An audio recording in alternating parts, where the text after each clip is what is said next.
So much. Also developing right now, we're learning more about where things stand with the Trump administration's tariffs on China and China's plans for retaliation. All right, this comes as the administration is drafting an executive order to start the process of bringing an end to the Department of Education. Fox 5's Linda Schmidt following it all in the newsroom. Let's start, though, tonight, Linda, with the tariffs. And a lot going on there. And at first now, the White House said that the conversation between President Trump and China's president would happen at any minute. But then Trump seems to have put the brakes on that and says he is not concerned about China's retaliatory tariffs on U.S. goods. Now, China is hitting back after Trump imposed an additional 10% tariff on Chinese products. The president implementing those tariffs to pressure China to stop the flow of fentanyl into the U.S.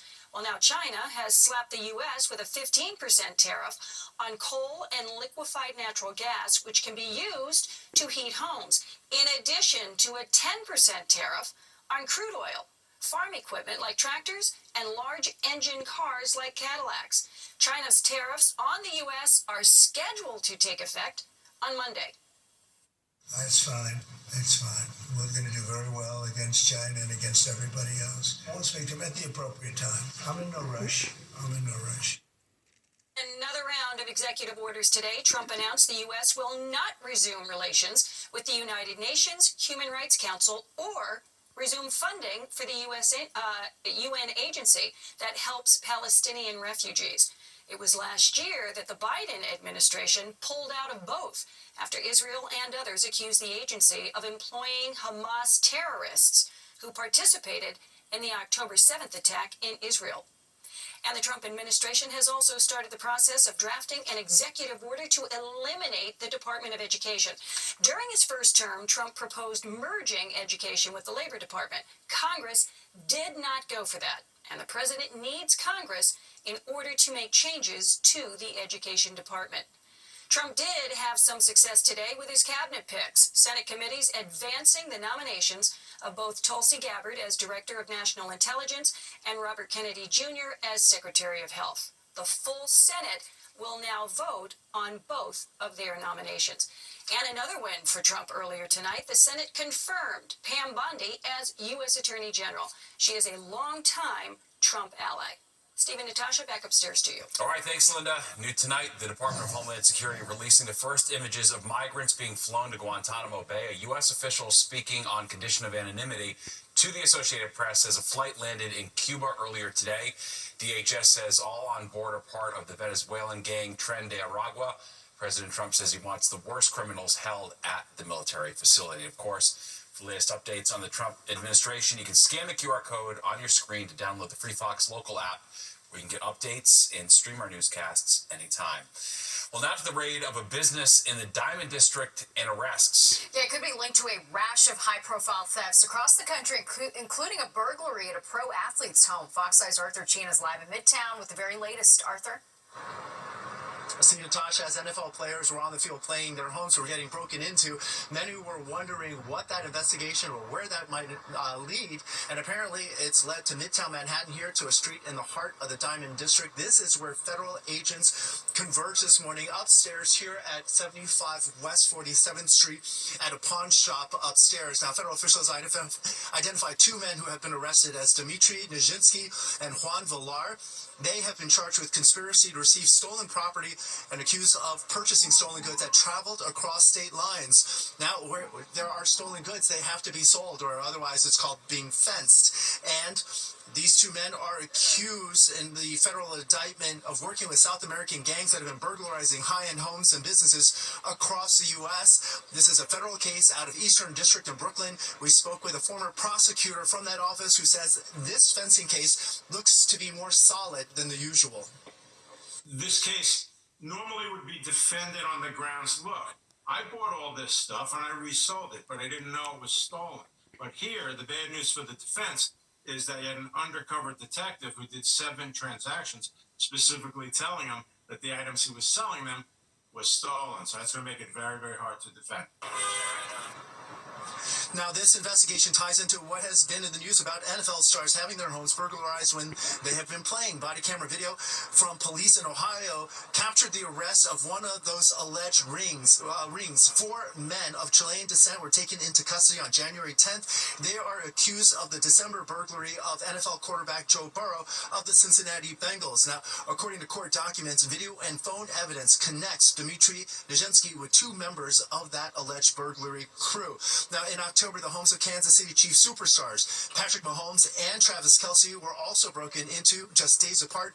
Investigators are now looking into whether those robberies are connected to this case that is now tied to New York City.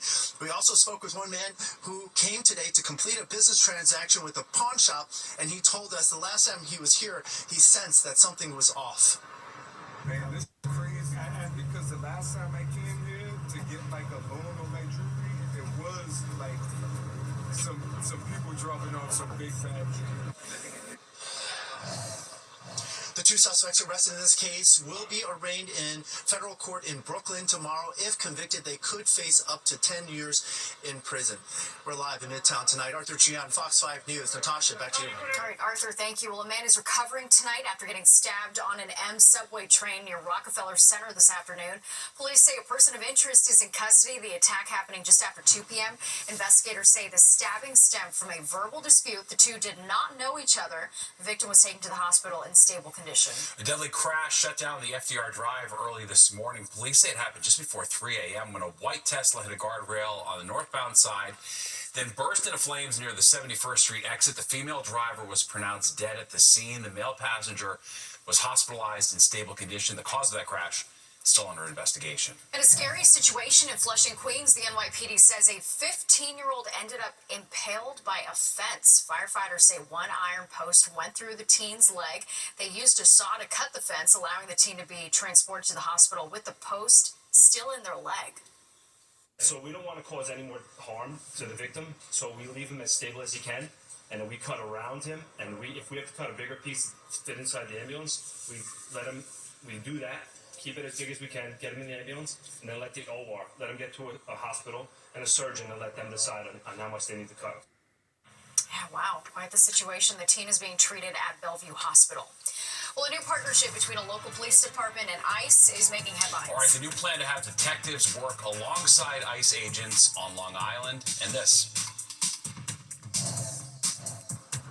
I'm Morgan Mackay here at the state capitol in Albany, where Mayor Eric Adams spent the day trying to persuade state lawmakers to give the city more money. My report coming up.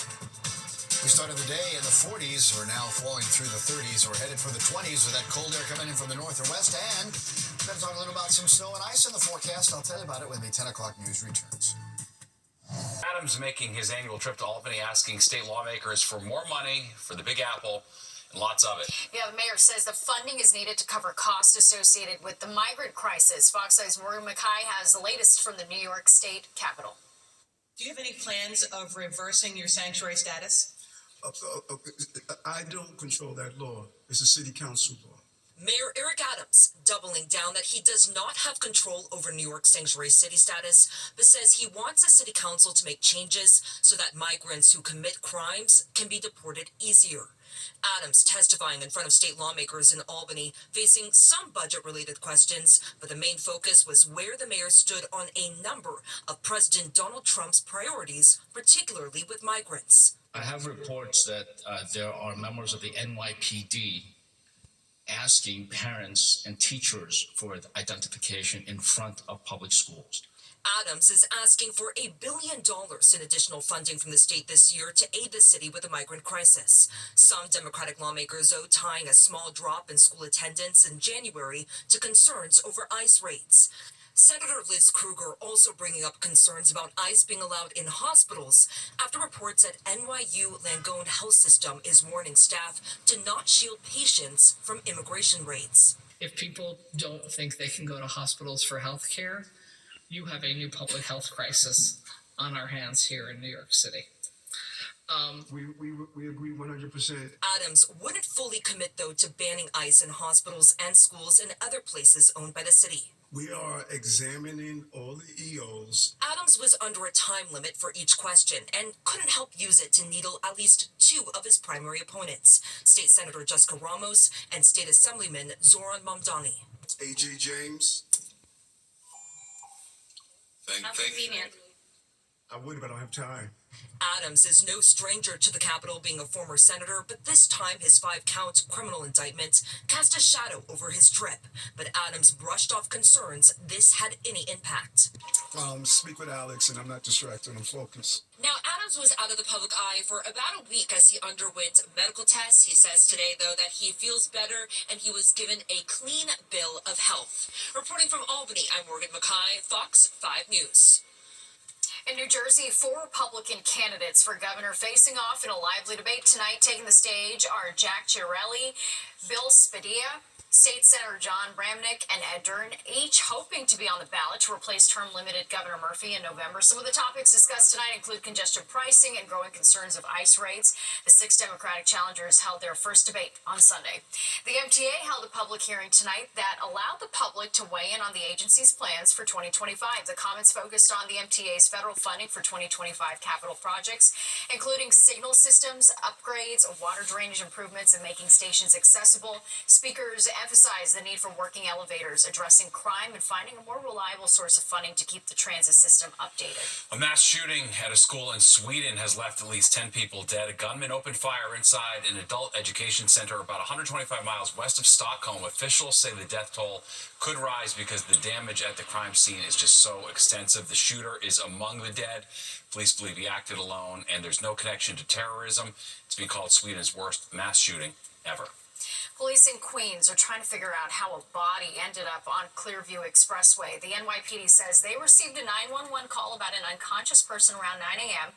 When first responders got to the scene, they pronounced the person dead. Their identity and cause of death is still unknown. Authorities say the remains of all 67 victims killed in last week's mid-air collision have been recovered. All but one have now been identified. An American Airlines flight, an Army helicopter collided last Wednesday.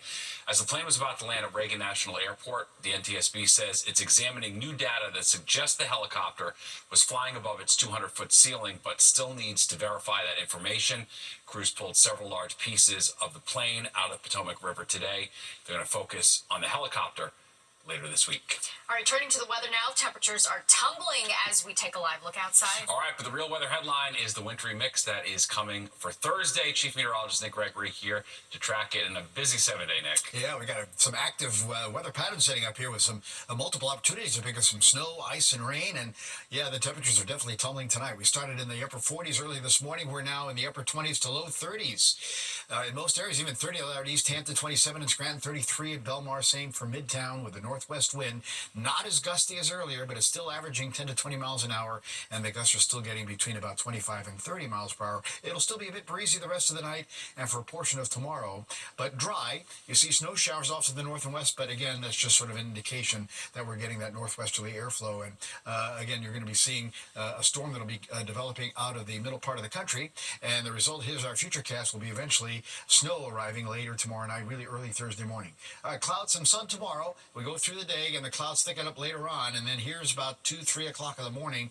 Pink is an indication of some sleet and freezing rain, but again, I think it's initially going to start as snow, then go over to sleet, and then rain for the city and the coast as we move through Thursday morning. It'll stay snow and ice inland, and that could be a problem again, making slippery travel, which is why we do have that winter weather advisory.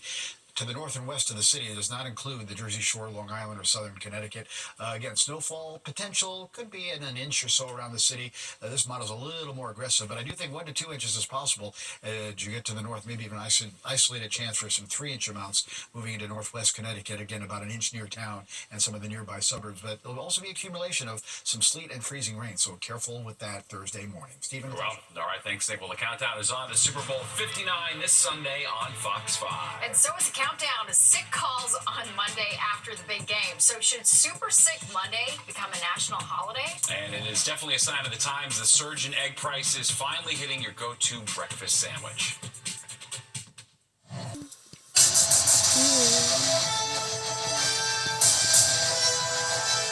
Countdown is on as Super Bowl Bowl 59, which you can watch this Sunday right here on Fox 5. All right, you know whether the Eagles or Chiefs win, there will be a lot of sick calls on Monday morning, so should it be a holiday? Fox 5's Jennifer Williams goes long on this one.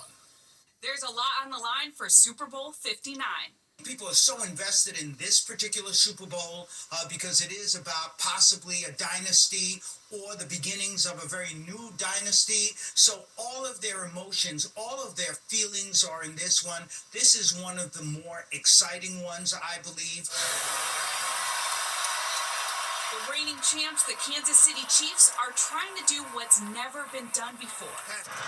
Here's Barkley. While the Philadelphia Eagles, who are a slight underdog, are trying to win the franchise's second ever Super Bowl and first since 2017, behind an MVP caliber season by former Giants running back Saquon Barkley. I have to go for the Chiefs because they keep winning. The Buffalo Bills, but they're not in it, so I'll have to go with the Eagles. Treadwell Park on the Upper East Side will host a watch party for the big game. And one thing everyone can agree on is the Super Bowl is America's biggest sporting event, bringing together millions for a night of football, food, and fun. But then there's the morning after. The Monday after the Super Bowl seems to have an uptick every year in people calling out sick. More than typically on a Monday, which tends to be the highest call-in sick day of the week. People tend to be tired on a Monday. I think this time, maybe because of the amount of emotional and physical energy, they may not have enough left in the tank to be ready for work on Monday. The numbers are staggering. According to a 2024 survey from UKG Workforce Institute, 16 million Americans plan to call in sick, while another 45 million admit they'll be less productive. I think that's crazy. It's so obvious, right? It's much needed, especially if your team wins or your team loses because you're drinking both ways. They're not going to get much work done anyway. You might as well take off. Roughly 10 million employees request the day off ahead of time. Now lawmakers in Tennessee are proposing a bill to make Super Bowl Monday an official holiday, and it's gaining traction. That might be one of the dumbest ideas I've heard about workplace holidays. Just make it a national holiday. Don't make people think about it. It should be whatever state goes to the Super Bowl, you let your governor call it. It should definitely become a national holiday, regardless of which teams are in it. It's safe to say Super Bowl Monday has already become America's unofficial holiday. But for now, don't forget to set that alarm. And New York football fans, you have no excuse. Well, maybe not Giants fans. In the newsroom, Jennifer Williams, Fox 5 News. You know how it goes. Yeah, exactly. Oh, your throat's getting scratchy. Which brings us to tonight's Instapoll question. Should the Monday after the Super Bowl be a national holiday? Cast your vote on fox5ny.com. I can already tell you what the results are going to be. Yeah, exactly. 100 to none. And remember, Fox 5 is your home for Super Bowl 59. We're going to have stories and guests as we lead up to the big game, February 9th. Well, it's a bodega breakfast staple that is costing more and more. That's right. Eggflation is hitting the corner store, and it doesn't look like prices will crack anytime soon. Plus this. This is targeted enforcement of our laws. It's a first of its kind partnership between a local police department and ICE that has some applauding and others concerned. You're watching the 10 o'clock news.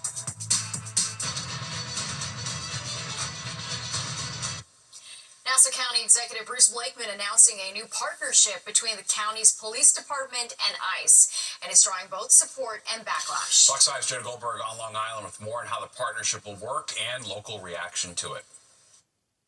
From a detective to a deputized ICE agent, 10 members of the Nassau County Police Department will soon be designated to work alongside U.S. Immigrations and Custom Enforcement agents to target illegal migrants who have committed crimes. This isn't about raids. This is targeted enforcement of our laws. The first of its kind program, green-lighted by Nassau County Executive Bruce Blakeman, would give cross-designated detectives the power to enforce immigration law when ICE agents aren't readily available. But Melanie Krebs, Executive Director of Corazon, the largest immigration provider on Long Island, questions legality and logistics. If you live in Nassau, you want your police here to help protect and defend you. Do you want them wasting time doing something that our federal government should be doing? Immigration advocates call this partnership a dangerous decision. Many nonprofits have been receiving calls from people who are scared and confused about their status and safety. Decisions like this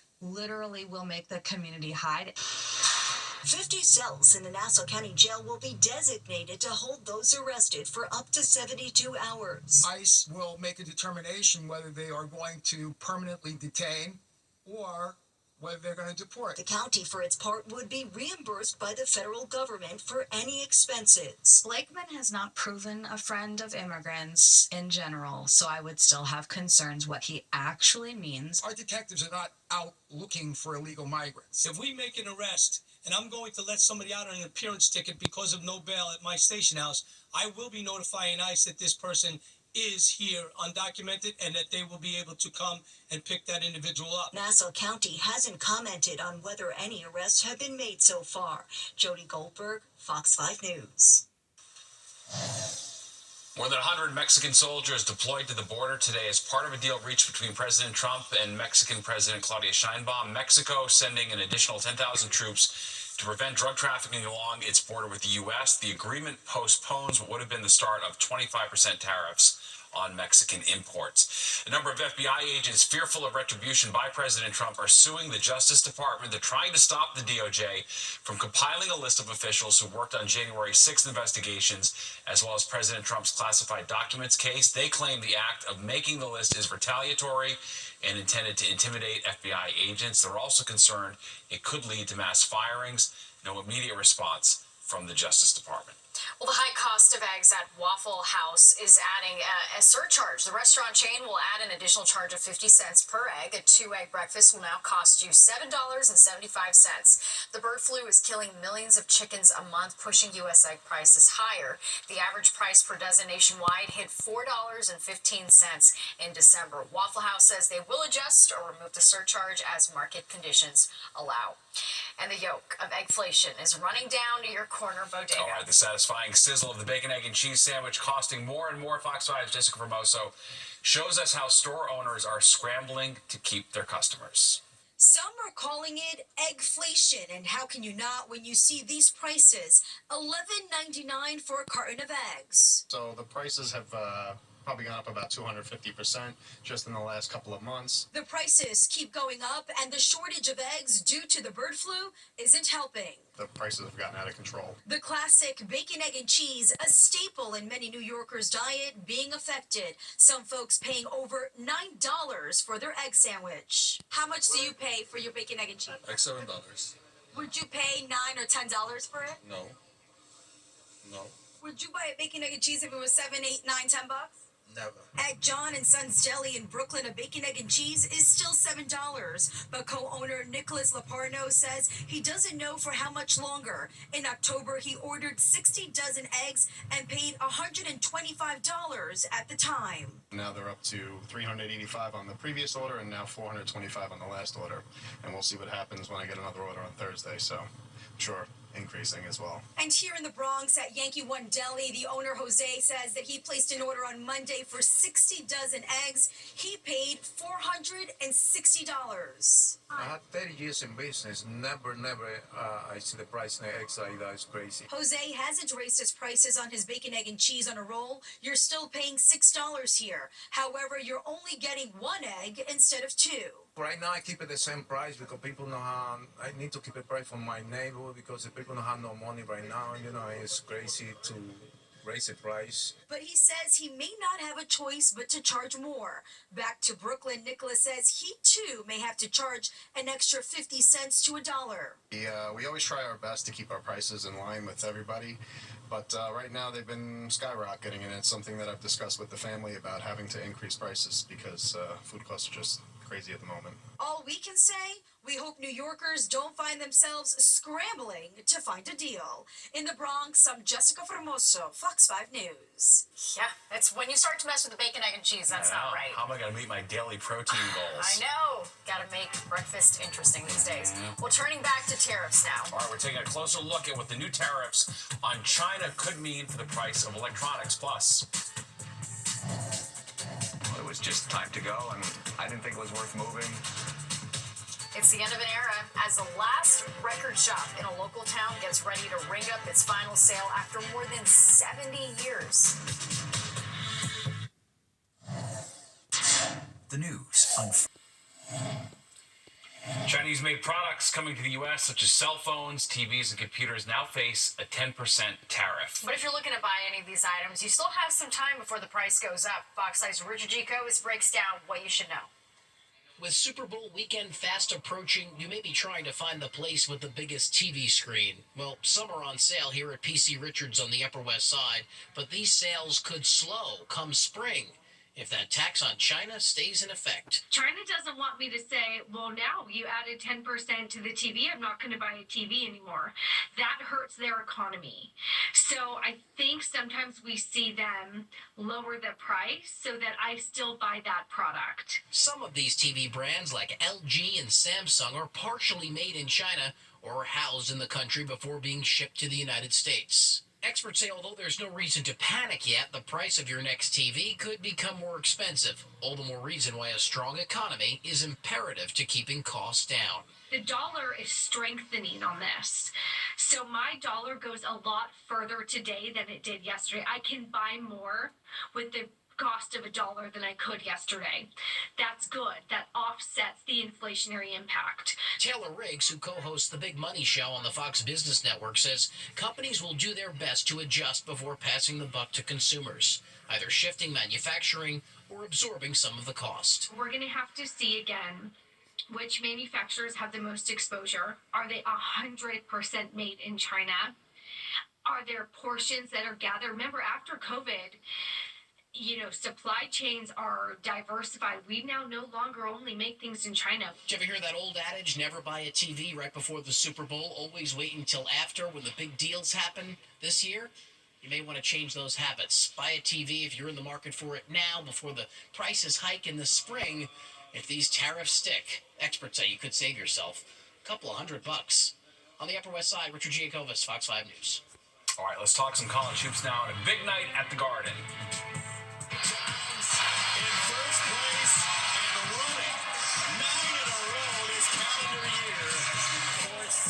St. John's on a big winning streak. The Red Storm washing away its competition will take you to MSG. And there's still time to vote in our Insta poll. Do you think the Monday after the Super Bowl should be a national holiday? Vote now on fox5ny.com. Nick, now for a look at the forecast. They were undeterred by the cooling temperatures outside, Nick. Probably getting them to jump around even more, I suppose. There you go. Well, yes, definitely a cool down is underway, and compared to yesterday, we were up around 50 degrees in the area. That's not the case right now. Do have a couple of clouds out there. We'll have more clouds coming in as the night goes along now. That low, don't be deceived by it, because that happened earlier on in the day when the climate data came out. The low is 33. That's our current temperature. 47, though, and don't kind of be deceived by that, because that happened right after midnight, most of the afternoon. It's been in the upper 30s and low 40s, and our average should be 40 and 28. Neither record in jeopardy. That record's 0, though, 1886. Right now, again, 33, and a couple scattered clouds. Wind lightening up a little bit, still a little gusty out of the northwest. The air is dry. The pressure's still rising. Good sign there, 30.25. But we're down to the 20s now. Poughkeepsie, White Plains, East Hampton to Scranton and Allentown. Otherwise, low 30s just about everywhere else. And we are definitely colder than last night by as much as 11 or 12 degrees, depending upon where you are. There's the northwest wind. Again, not as bad as earlier. We're still averaging 10 to 15 miles an hour. We're still seeing some of those gusts get up to about 25 miles per hour or so. And it'll be a touch breezy again heading into tomorrow. Again, these highs right after midnight, doesn't really count. Upper 40s. Now, this is more realistic. You get up towards Rochester and Cleveland. They were in the low 30s today. That's about where we're going to be tomorrow. Low and middle 30s. But, wow, look at the 60s. Washington, D.C. 70s. Richmond, Virginia. Big swath of warm weather. Even 80 in the Raleigh-Durham area. But again, That's not coming our way. Got to look to the northwest where the airflow is coming from. And you see Detroit and Chicago only in the low 30s today. All right, on the satellite and radar view, these snow showers are still kind of winding across parts of upstate New York, but they do dry out as they get closer to us. So we're not really worried about that. And there will be a developing storm system in the middle part of the country, though. That we should be worried about because that will be arriving here for early Thursday morning, initially in the form of snow. And then eventually that's going to change over to some sleet and freezing rain as the day goes along. Overnight lows, cold, going down to the mid-20s in the city, lower 20s for the East Hampton area, mid-20s down the shore, and upper teens, low 20s north and west. Tomorrow, clouds and sun, cold day, mostly low to middle 30s, may not get above the 30-degree mark, though, to the north and west. Clouds tomorrow night. Now, here's the timestamp, and again, whoa, that zipped on through. Should have stopped. We are going to be talking about some snow that will start, again, in the early hours of Thursday, maybe about 2, 3 in the morning. It's probably going to mix with some sleet and freezing rain, and eventually rain in the city, but it may stay this icy mix north and west a little bit longer, so that could create some problems. This computer model indicating about 1 inch of snow for Midtown, I would agree with that. You get up to the north, though, 1 to 3 inches, I would agree with that, too. That's pretty much what I'm forecasting there in the Hudson Valley, northwest Connecticut. A little clip of northern New Jersey, otherwise, again, about 1 inch. But the problem also will be, again, that sleet and freezing rain. This is the icing forecast, and again, could be anywhere up to about, 0.05 to 1/10 of an inch of ice, and that can make for some really slippery travel, a little hazardous travel Thursday morning. That's why winter weather advisories are covering North Jersey, Hudson Valley, and most of Connecticut, but not near the coast and not the city. 25 tonight in town, mid-upper teens, colder suburbs. Again, the wind's still a bit breezy with a fair amount of clouds. Clouds and sun tomorrow will stop at 34, and then the 7-day, again, that snow to rain, ice and rain on Thursday, 39, windy, 42 Friday, another snow-ice mix to rain Saturday late into Sunday morning, dry Monday, and then another system could bring some snow on Tuesday. Steve? Look at that. All right, thanks, Nick. Well, earlier tonight, a night of fashion promoting prostate cancer and health awareness for black men. It was the 9th annual Blue Jacket Fashion Show run by the nonprofit Zero. Models took to the runway in all different interpretations of the color blue in honor of one day ending prostate cancer. Among the guests were Mario Cantone, Don Lemon, and oh, that guy looks familiar. Our own Mike Woods from Good Day New York taking to the runway and killing it per usual. Yeah, he always knows how to work it. No, he does. He's good on the runway. Yeah. All right, well, just when we thought the skinny jeans were permanently hanging in the big closet in the sky, here we go. They're back again. And of course, Gen Z, we've got them to blame or thank for the resurgence. We're going to break down the revenge of the skinny jean.